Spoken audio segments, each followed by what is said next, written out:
with our guests from New York City, there are two places I always take them. First, I start with the Civil Rights District. I take them to 16th Baptist Church. I take them to BCRI. I take them in front of the statue of the four little girls. I walk around Kelly Ingram Park, okay, and we walk through downtown. I show them all the assets. And I said, only Birmingham has the moral suasion to tell this story. Nobody else does. And then I take them to the club. And from the top of the mountain, I show them what has happened. 50 years ago, UAB was one single building. And today it is spread on 120 city blocks. That place didn't exist 50 years ago. So 50 years ago, you take them to the history of Birmingham, what happened, and then you come back and show them the growth that is possible. Because they have to see the possibilities. It's not just a conjecture what can be done, but I want them to see what has actually happened. What is happening. It's the best of who we were, who we are, and who we're meant to be. Hi, I'm Angela Abdul-Rashid, the host of the Prosper Connector podcast. We're the place where information is shared, connections are made, and great Birmingham stories are told by great Birmingham people.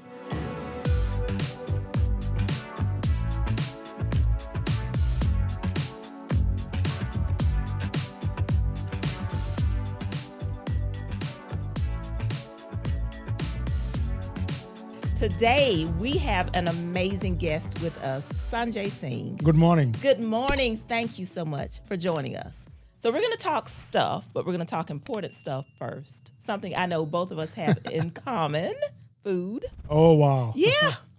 You are a food connoisseur. I love it. So if you were to think about Birmingham as a food, what food comes to mind and why? Can I give you a long answer? Please. Because, I'm a global person. I'm from India. My wife's from El Salvador. We travel all over the world. So whenever people ask me those kind of questions, I'm just trying to measure it up as to what my experiences are from around the world. So when we moved to Birmingham, it was literally a food desert. It didn't have anything. It's just to see the evolution of food. Mm-hmm. And when you have people like Frank sit here, just by him being here, he has elevated the whole food scene, right? So what I tell people, unlike big cities, you don't have to have 10 of everything. You can just have one or two, but it is as good as anywhere in the world. So when people visit me, so for example, this weekend, my nephew and my niece are coming from Minneapolis. And among other things, I have set up, and they're going to be for 4 nights. So we're going to have 4 unique dining experiences for 4 nights. I love it. I love it. Can you tell us one of the places that you'll be going? Of course, I want to take them to Taj India. As you should. As I should. when my wife and I moved here, very close to where we were recording this, was the only Indian restaurant. It was a hole in the wall. There was nothing around. And just to see the evolution of the quality of Indian food here in Birmingham, Alabama, over the last 30 years is just amazing. Wow. And I'm very close friend with most of the restaurant owners because I host so many people at different restaurants. And it's not just about hosting, as you have been to yes, I have. one of my Thank you. dining experiences there. It's about the experience, right? It's not only about the food, but what it is, why it is, meeting the people, meeting the chef, meeting the quality, the aroma, right? Mm-hmm. So that's one of the reasons I take people to Taj or Bay Leaf. So that brings me to my first official question. That is just indicative of who you are. But tell us your journey. How did you get here from India to Birmingham? It's a very interesting story, and I tell people this is only possible in this great country. Mm-hmm. My story is not possible anywhere else in the world. So I'm a college dropout. And when I was 21, 22 years old, my mom said, son, this is all great. When your dad was 21 years old, he left me and he went to England for his higher studies. You cannot just sit at home and not do anything. So you have to leave home and go do something about yourself. And, in India, you don't get a whole lot of second chances. Mm-hmm. So I tell people my story is a life of second chances, right? So I said, where else can I go and start my life all over again? So I came to US as an undergraduate student. I finished 3 years in India. I took a transfer. And I was at a meeting like this. I was just meeting somebody, sitting next to him. I didn't even know who this gentleman was. I was visiting my friend. The very first semester when I had landed in US. It was in Milledgeville, Georgia. And I was talking to this gentleman. At the end of the evening, he said, so Sanjay, what are you doing tomorrow morning? I said, sir, I'm not doing anything. He said, why didn't you come visit me? So I said, who are you? He said, my name is Dr. Tom Pritchett. I'm the chair of the graduate program at this community college called Georgia College. Come visit me. I go there, visit him. And he said, listen, I'm so impressed with all your experiences. Why didn't you join the master's program? And I said, Dr. Pritchett, I don't even have an undergraduate degree. Wow. He said, don't worry about it. Walk with me to the admissions office. We walk over to the admissions office. I'm still very close friends with the admission officer, Miss Marilis Wolfgang. He says, Marilis, I want this young man to be in my program. Here is his $10. He's going to be a graduate assistant. And that just changed my life. And then I go back to his office. I said, Dr. Pritchard, wow, I didn't expect this. He said, I have 2 preconditions. You cannot get a B ever again in your life, and you have to go get your PhD. And Angela, that set in motion a lot of different things that eventually brought me to Birmingham. But how I exactly got to Birmingham, so very first day of my class, doctoral class, I walked into the classroom. There are 4 or 5 graduate students sitting. And, I was in my late 20s. There was an elderly gentleman sitting at the back. There were only 4 or 5 students. So I go sit next to him, and we strike up a conversation. He happens to be the department chair from UAB's School of Business, Management Department. We became very close friends. And he says, Sanjay, when you graduate, give me a call. So that was in 89. In 1992, I was graduating in 93, so you look for a job a year before. Got in touch with him. His name is Chris McAllister. Chris says, why don't you come visit us in Birmingham? So this is 31 years ago, okay? And my wife and I were finishing my PhD. She's a pharmacist. She was in Atlanta. So I drove. And people thought I had lost my mind, that I'm leaving Atlanta, coming here for a job interview. And Angela, we just fell in love. When you see the greenery and you see the landscape, and I'm from India, she's from El Salvador, we understand what it means to get uprooted. But we just fell in love with the place. And as we were driving downtown, I said, sweetie, if they offer a job, we are taking. She said, absolutely, we are taking a job. I love it. I love it. So much of what you said now helps me know why you are the way that you are. You've made you make sense to me. Because there is such a huge, overwhelming sense of generosity in relationships that I see from you. You are super intentional about connecting those dots. And I see that now because someone did that for you. Why is it so important for you to do that? First question. Second question, how in the world do you find time to do that? Great questions, both of them. So, sometimes for certain things in life, you have to make time. So my story is, and it's not just mine, and it's a whole generation of kids like me and my friends, that the world is around. People invested so much in me, that people who knew me and people who didn't know me, and they didn't want anything in return. That is the best part. They were just pouring into me without any expectations. So I tell people, the world is around. It just keeps going around, right? And, you'd never forget those generosities, like Dr. Tom Pritchard, Chris McAllister. Angela, I have 20 of these stories, right? At every stage of my life, I met somebody who has done something. I didn't even know who they were and why they were doing it, but they just said, hey, the world needs to become a better place. So you start doing all these things. So over a period of time, that became my mental model as to who I want to deal with. The reason I'm with Prosper is because of JW and what he has done, and people like yourself and Ron. It's just amazing what people are doing for the greater good of the community, right? So you just continue the story. How do I find the time? That became an acquired art. So when I was doing my PhD and when I started doing, since I have so many interests in life, I became very focused very early on in my life to compartmentalize. I tell people, everybody has one thing in common, 24 hours.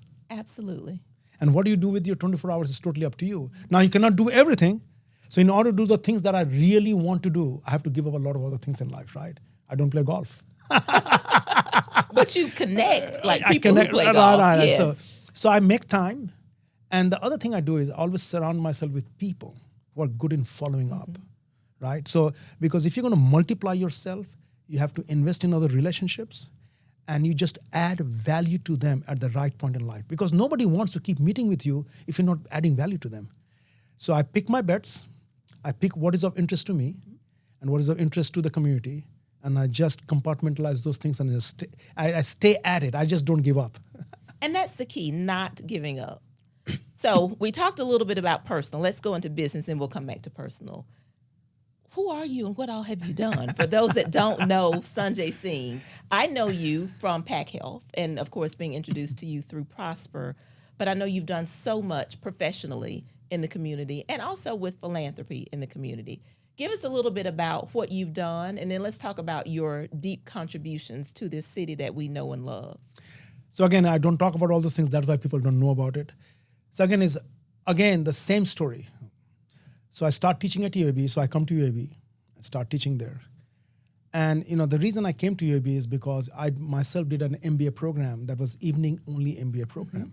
So when I walked into my MBA class, Angela, kids have, this is mostly people, men, women, married, they have a family, they were working, they used to get up at 6 a.m, work all day, then come to the classroom. So their tolerance for nonsense was negative. None.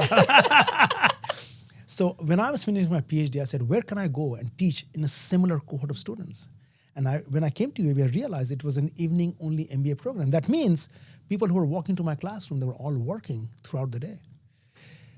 So then you start seeing that there's so many bright people in your classroom. I said, I'm not the teacher, I'm the student. So I changed the whole format of my class. I never had a book. And every classroom, some of the students, I had topics, students would present those topics, and then I'll start my class from there, right? So every class, I had 40 to 45 students. Imagine you're learning 40 to 45 unique stories about them, their companies, their lifestyles, their opportunities. They were seeing problems.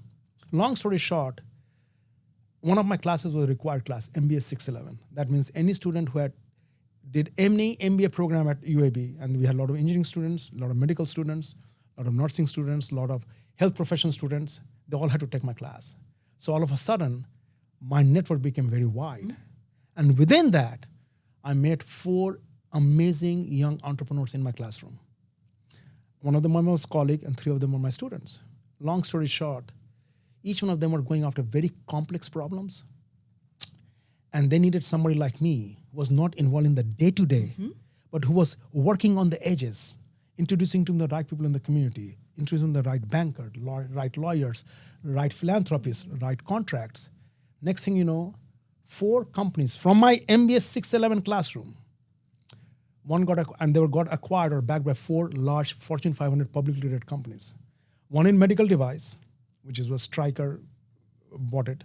The second, which was even bigger than Pack Health, went for a long period of time, for 15 years, CTS, which got acquired by CGI. Then came Pack Health. And then I have a 4th company that is mostly under the radar, is on real estate, which is backed by Blackstone and very large other companies. Out of your class. Out of my class, and these are all my former students. Wow. And I am so proud to tell people, none of them are ideas. It is their ideas.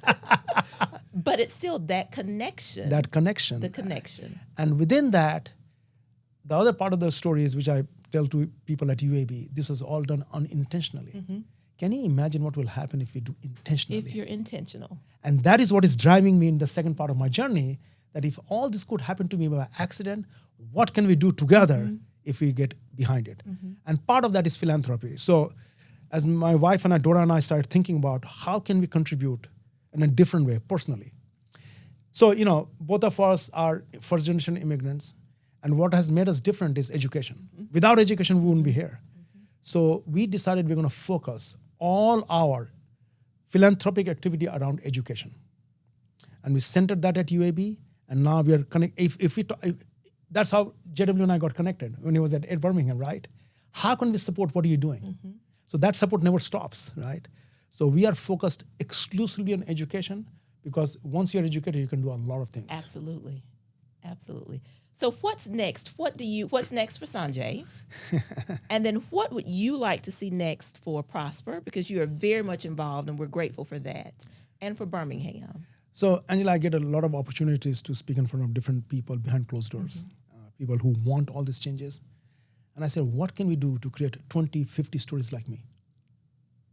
And it is not that one individual. There's a reason why there's a saying, it takes a village to raise a child, right? So how can we create that village? And how can we break down those barriers? And that is the reason I spend so much time in different organizations, trying to find the strengths and weaknesses, needs and capabilities, and connecting those dots. So what I would like to see is, we're always trying to compare ourselves with Atlanta and Nashville and Louisville and Chattanooga. Being an entrepreneur is very, very difficult and lonely journey, right? The future of this country, what built this country is capitalism, right? You create companies with different intentions and different ideas. And what I love about Prosper is the whole message about inclusiveness, right? Yes. You cannot have one part of the community grow at the expense of 80% of the community. So as you grow up, you have to lift everybody else, right? So 2 things, what I'm mostly focused on, and statewide, through Alabama Capital Network and all the other activities. First of all, make it easy for people to understand the journey of being an entrepreneur and why 90 to 95% of the companies fail. So if together we can even reduce the failure by 10%, that is victory there, right? It is absolutely victory. And the second part is, as we do that, part of that is education, right? How can we educate them second, third, fourth generation of friends and family and kids and children and future students the journey of being an entrepreneur, and to have the patience, and particularly people who have not had the background of education, right? That's why I'm so involved with African American opportunities in education, or with minorities or female or Hispanics, because not only are these courses not being taught in schools, they're not being taught by college. So if that is not the case, then how do we bring the education to them in real life? Because you cannot fail often. The price of failure is very, very, very high. So we need to reduce the price of the failure and the percentage of the failure. I love it. I love it.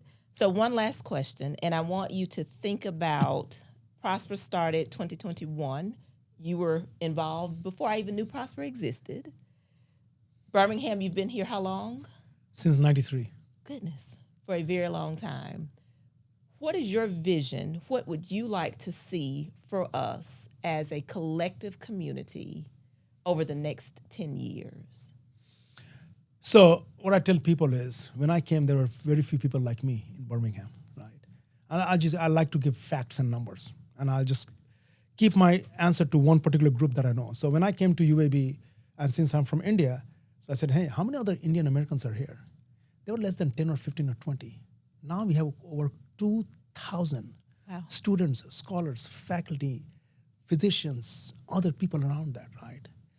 We have people from 120 different countries. People don't know that fact, right?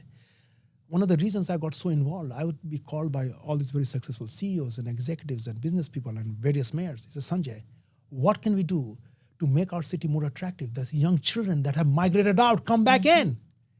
You know, even today, we have over 1 million native Alabamians, college educated, that have left the state, they have never come back.